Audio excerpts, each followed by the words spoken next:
akiongea mambo ya watu wenyewe mregister katika SHA.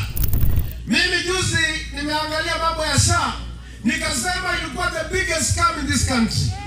Kwa sababu hii wakati wa NHIF ilikuwa 300,000 for every person in that particular family ambaye ameregister.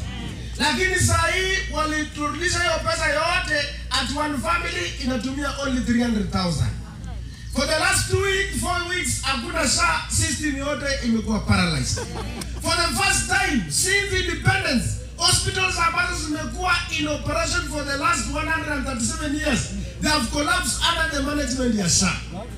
Kwa hii pesa ambayo tunasema leo because of the SHA management, kwa hiyo miaka since tangu NHIF yanga like around 60 years ago, tumekuwa na pesa ambayo imekuwa accumulated ilikuwa only 30 billion. Lakini SHA hospitali ambazo zinadai ni billions of money. Na imekuwa into management for only few months ama 1 year peke yake. Ukiangalia saa hizi wagonjwa wetu wa cancer, they are suffering, they are dying because of the SHA. Wameweka kama ile Uhuru, SHA ilikuwa inalipia 900 because dozi ya mtu waweko na cancer inaenda 40,000 per month.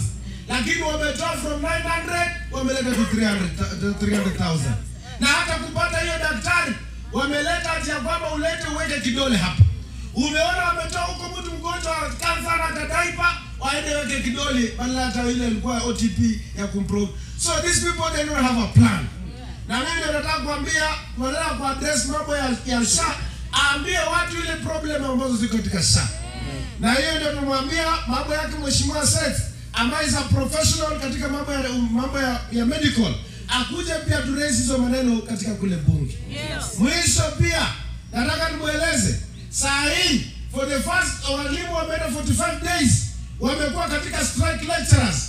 Alileta mambo ya new model funding. Sisi tukasema hii new model funding it is not going anywhere because it has no structures ambayo inaweza kuangalia mtu wa kawaida. Saa hii watu wamesasa ile university ilikuwa kama free, saa hii sasa hata mtu hawezi peleka mtoto katika university.